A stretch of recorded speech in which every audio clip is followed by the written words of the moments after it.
Seguimos en este programa hablando de las justicias, la lentitud de la justicia en muchos casos, y cómo afecta esto particularmente a los niños. Hemos tomado esta referencia por empezar por algún lado que realmente es de lo más preocupante que tiene este andamiaje burocrático del Estado en general y del Poder Judicial en particular, sin que todo sea lo mismo, ¿no? Hay buenos jueces, hay buenos fiscales, hay buenos defensores y también hay malos. Y también hay una lentitud casi inherente al sistema, producto de su propia organización y de su propia burocratización a expensas de un país que ha hecho del Estado algo que es relativamente poco eficiente, podríamos decir, en todos los aspectos. Ahora vamos a hablar con Virginia Luna. Virginia Luna es abogada y es licenciada en Trabajo Social. Buenas noches, Virginia. Encantado. Bien, usted, ¿qué nos puede decir acerca de este tema que yo estaba enunciando, teniendo en cuenta que se ha dedicado un poco a esta cuestión, ¿no? La escuchaba atentamente a Lida y la primera reflexión que hay que tener en cuenta es que ha habido un cambio importante en el paradigma de lo que es todo lo que son los derechos del niño, y a nivel de la ley escrita y del discurso, digamos, estamos muy bien. O sea, nosotros a nivel constitucional tenemos reconocimiento de los derechos de los niños, a nivel de leyes nacionales, pero al momento de la práctica o la efectivización de estos derechos y de poder garantizarlos, entramos un poco en todos estos procesos que ella un poco explicaba, también que los chicos comentaban al principio, y en realidad, además de la justicia, hay una pata más en este sistema de protección integral que yo trabajo en Mendoza también, nosotros en Mendoza se llama DINAF, que es una parte importantísima, porque es la parte de la prevención, de la protección, y tiene que acompañar, digamos, a la instancia judicial. Entiendo que en Río Negro es CENAF, esta institución. Eso en cuanto a una pata que hace a todo este sistema. Y en cuanto a la lentitud, hay como dos miradas en esto, porque muchas veces se logran, como ella misma lo contaba, rápidos acuerdos. Probablemente uno va a la instancia de mediación primero, se acuerda. Probablemente tenga que ver con la voluntad de los protagonistas del conflicto, ¿no? Yo sin duda creo que es así, es absolutamente cierto, y tal como usted decía, hay experiencias con buenos jueces, hay muy buenas y también muy negativas. Muchas veces es rápida esa parte, se hace la mediación, se acuerda, son dos las cosas que se acuerdan habitualmente, una de ellas es la parte de alimentación, cuota alimentaria, y esta otra parte que nos hemos acostumbrado a decirle régimen de visitas o las visitas, sí, pero en realidad es mucho más profundo, es la comunicación, claro, es el poder darle al que sea, es decir, por ahí tendemos a pensar que es el papá, en el caso de ella es el papá, mayormente es el papá el impedido, pero también somos muchas, y digo somos porque soy tía también impedida de contacto, somos muchas las mujeres también, ¿no? Que somos. ¿Hay alguna estadística sobre este tema de obstrucción del vínculo? Mira, en realidad que yo tenga presente en este momento, no, pero sí puedo comentar. Porque nosotros hemos preguntado y nos han dicho con algún nivel de evasivo que no, parece que no hay. En realidad, viéndolo desde el interior de la justicia, como esto que yo decía, concluida la mediación, homologado el convenio, que te lo firma la jueza y eso queda como una sentencia. Hay una parte que es la que yo, en los casos que voy llevando y voy viendo tanto en Río Negro como algunos que tengo acá y en Mendoza, es la post-cuestión. ¿Qué pasa cuando está el convenio homologado y alguien no cumple? Para cuando es alimentos es muy fácil, es registro de deudor alimentario, o sea, está más aceitado. Pero cuando es este derecho a la comunicación, que es mucho más profundo, papás que no saben qué médico ve a sus hijos, no saben a qué escuela van, o en qué grado están, o cómo van. O sea, esa como desaparición de papá o mamá, ambos. O sea, Sí, en sí. esto hay que ser claro que es para los dos lados igual. Entonces, en esto que los adultos que ¿Es igual rodeamos, realmente? ¿O hay una carga social coyuntural que puede jugar? juega mucho, hoy en día lo hablamos mucho, lo de la perspectiva de género, que yo entiendo es muy positivo porque ha significado un gran avance. Inclusive podemos hablar de una perspectiva de género aún más ampliada también, porque no es específica y únicamente que incluyamos a la mujer.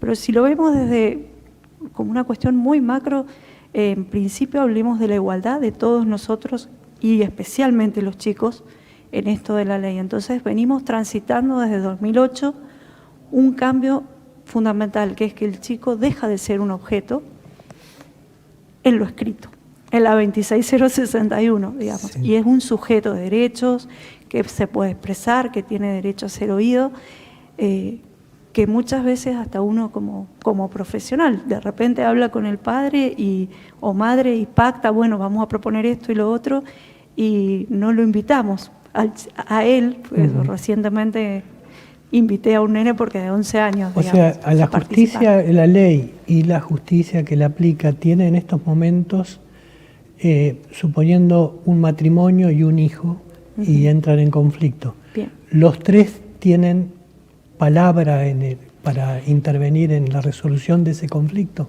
Legalmente la tienen a nivel Código Civil y Comercial de 2015, la tienen desde la Ley 26061, inclusive se incorpora el concepto de la autonomía progresiva. Entonces no va a ser lo mismo escuchar a un nene de 3 que puede expresarse, a uno de 11, pero siempre que haya un asunto, una situación que lo implique, el chico tiene fundamentalmente que ser oído y escuchado. Y cuando es muy chiquito y por ejemplo, no sabe hablar todavía. Por ejemplo, 3 años o 2. Ahí entra a jugar un poco todo esto que explicaba Lida de la responsabilidad, que también está regulada, por cierto, en el Código de las Profesiones. Si un profesional,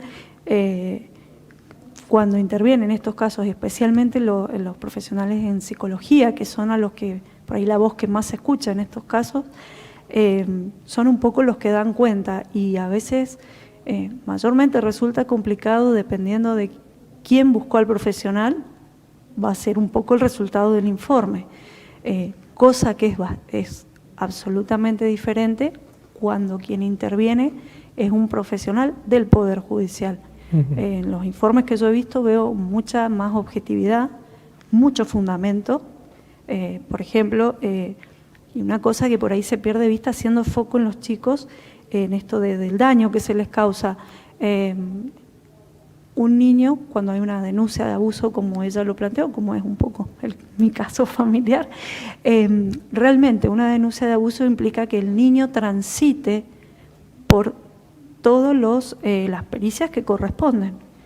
Pericia ginecológica, pericia médica, pericia psicológica, cámara Gesell, donde el chico va es llevado a la pericia, y bueno, tiene que ser muy, muy obvio que realmente no existe lo que se está denunciando, para que no tenga que transitar todo ese camino. Pero de fondo el problema es entre los adultos, y de fondo también actualmente me toca trabajar un caso donde hay una excelente predisposición de la pareja que se ha separado, y están, si bien hay denuncias de violencia familiar y demás, pero pasada la cuestión, ellos están intentando priorizar a sus hijos, y eso es muy bueno.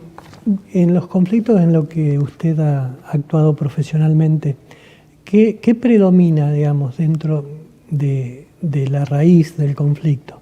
¿La violencia, el abuso, cuestiones de dinero? ¿Hay un poco de todo o hay algo que asome como más estadísticamente más fuerte? En las cuestiones de los divorcios de la pareja y los conflictos de la pareja, en principio empiezan por cuestiones de convivencia.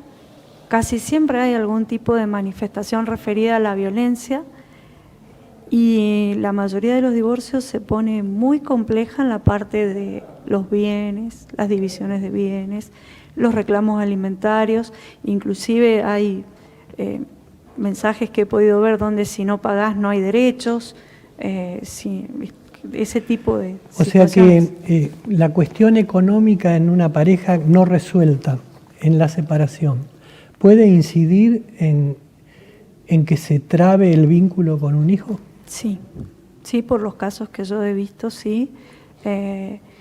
Más allá de los montos y las posibilidades que a quien le toque, porque vuelvo a repetir que a veces los chicos quedan viviendo con mamá, a veces la menor de las veces con papá, y bueno, el que no está es el que tiene que proveer, digamos, los alimentos. Y eso siempre genera conflicto. Generalmente cuando es por ese lado por el que se hace la presión. Si no me pagaste, no lo ves. No lo ves, sí, más allá de los montos, de las condiciones laborales de los padres. Y la otra cuestión es que la familia es muy habitual que termine en instancia penal. Con esto del impedimento de contacto, porque llega un momento de la angustia familiar, un poco como el caso que ella contaba, y el de ella es como una síntesis de pedazos de lo que pasa en otros casos. Se recurre a la instancia penal, y ahí yo tengo dos experiencias distintas. Ahí es la lentitud absoluta, porque a los fines de lo que es la realidad práctica, un impedimento de contacto es un delito igual que un homicidio, está legislado en el Código Penal. Es el artículo 72, es el inciso 3, está legislado. O sea, yo voy a me está pasando actualmente, sobre todo acá en el sur, que los papás van a denunciar una vez, dos, tres, y no se les toma la denuncia. Puede tener que ver con que no tenemos tanta práctica quizá en esto, pero o te mandan a familia. O sea, el asunto se traba en el acceso directamente. Se traba en el acceso. En la puerta. Lo mismo, por ejemplo, en Mendoza hay una situación de una condena de este año, 3 años de prisión en suspenso. Está bueno, se comprobó, hay pruebas, son 5 cuerpos del expediente, pero la ejecución, digamos, que es lograr el vínculo con el niño, eso no se ha logrado, y el proceso llevó 5 años. ¿Y esto puede ser por una percepción equivocada de parte de la justicia, es decir, no considerar debidamente la importancia que tiene el vínculo fundamentalmente para el chico?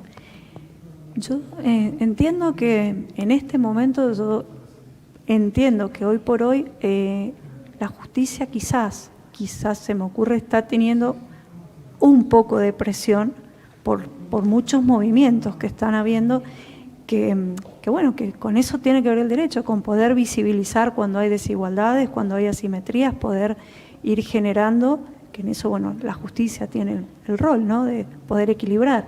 Pero en este equilibrar, y en esto que para mí, repito, es un gran avance y es muy importante, como es la perspectiva de género, creo que se está corriendo a un lugar donde lamentablemente es como que el padre,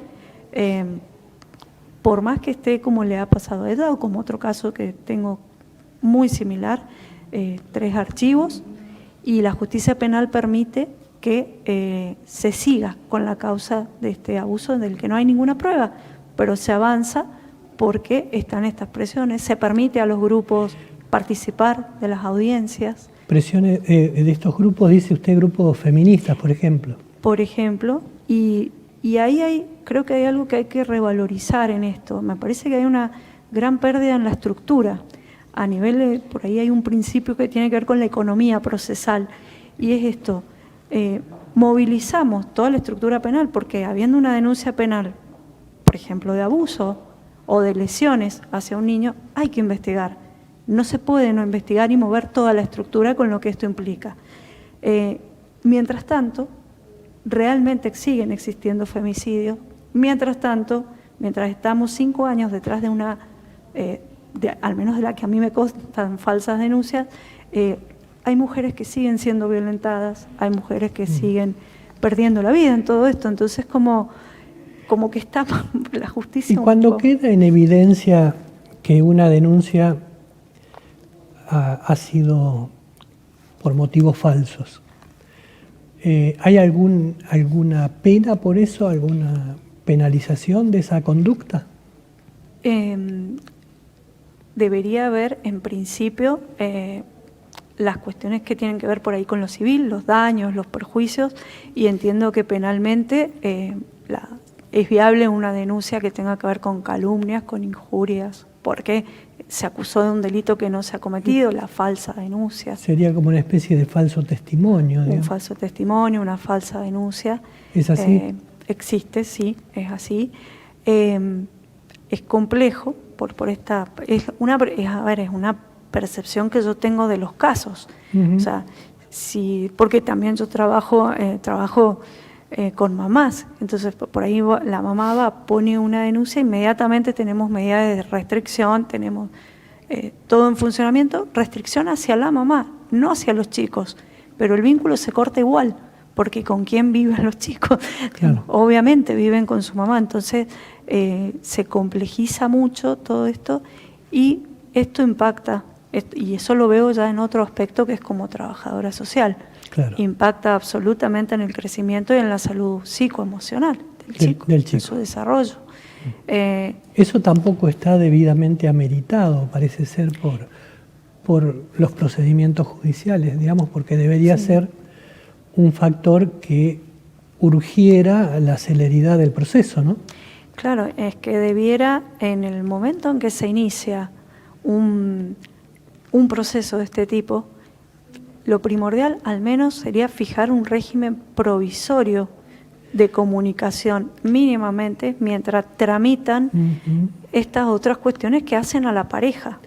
Claro, porque uno ve, por ejemplo, toda esta discusión que ha habido con la prisión preventiva, que tanto tiempo, que máximo, que no puede pasar, porque si no se violan los derechos humanos del que está en esa situación. Y hay toda una carga y hubo toda una discusión social. Ahora, esto otro, que es también una especie de prisión preventiva para el niño que está sufriendo esta situación, es como si no pasara nada y se pudiera estirar el tiempo todo lo que se quiera, ¿no? Tal cual, y ahí es donde, por eso yo decía, a veces un cambio de paradigma o un cambio de mirada en el discurso y en lo escrito no significa que lo efectivicemos en la realidad, porque el niño de alguna manera sigue en ese lugar de objeto, porque estamos decidiendo quiénes, los padres, los abogados, obviamente los jueces, los profesionales, y el niño no es uno, son varios de los casos que conozco que de repente pierden ese afecto con el papá, es un papá ausente, entonces, qué sé yo, una nena que te dice que no tiene papá, o porque ahí juega otra cuestión que es muy delicada, entiendo yo, que es el derecho a la identidad. A ver, si yo no conozco la mitad de mi familia y además me dicen que mi apellido no es el que está en mi documento, tengo 3 años, ¿no? Y me llamo por el apellido de mamá, omitiendo este es un caso real, ella dice, no tengo papá, da su otro apellido y bueno, y la identidad, ¿no? Que es delicado el tema. ¿Y qué cree usted que habría que hacer para mejorar esto? Es decir, para que tuviéramos una mayor eficacia en la resolución rápida de los conflictos que se plantean en este ámbito. Yo creo, por lo que he estado tomando un poco más de conocimiento, que si aplicáramos, por ejemplo, en el caso de Río Negro, desde marzo de 2020, justo fue prepandemia, rige el nuevo Código Procesal de Familia y está muy, muy, muy bueno si se aplica tal y como está ahí, oralidad, menos papel, digamos, tiene principios muy importantes para llevar a una celeridad de estos procesos, para contemplar, bueno, a quién es la parte más débil en todo esto, que es el chico, ¿no? Porque creo que con una mejor aplicación y también con todos empezar a pararnos en este otro lugar. Es decir, todos, digamos, a nivel del derecho, como sectores, como grupos, se nos reconocen los derechos a todos en las distintas áreas en que nos encontramos, el trabajo, niños, mujer y demás. Entonces, me parece que la manera es realmente considerar el interés superior del niño, que es el principio, dicho así, está vacío. Interés superior del niño, ¿qué es? Lo definimos en cada caso. Es decir, le vamos dando contenido en cada caso. ¿Habrá algunos niños que no están asistiendo a la escuela? Es el derecho a la educación. ¿No tienen acceso a la salud? Bueno, ese será el interés superior. Entonces, si el niño está en el centro, es lógico y es de sentido común que no puede crecer sin la mitad de su familia. Es como obvio. Sí, es Virginia, lo vemos obvio, pero bueno, ojalá obvio que se traslade a la realidad. Bien. Muchas gracias. Un último Sí. aporte. Una cosa que resulta perjudicial, veo esto que ella decía de los scratches en las redes, por ahí, sin fundamento. O sea, yo ahora salgo de acá y quiero decir algo de alguien de acá y escracho en redes. Eso es complicado. Y lo otro, bueno, así como hay movimientos que visualizan desde la perspectiva de género hacia lo femenino, también los papás se han empezado a encontrar, se han empezado a reunir, unos se llaman a otros y bueno, acá en Río Negro está la agrupación y en Neuquén de papás. Sí, claro. Y se está extendiendo a distintas provincias, de hecho, bueno, uno... Es una necesidad, por eso... Sí, se por eso contienen mutuamente, se llaman, se contienen, se orientan. Sí. Virginia Luna, muchas gracias. Gracias a ustedes. Vamos a otro corte, Sebastián, y ya entramos en la última parte del programa.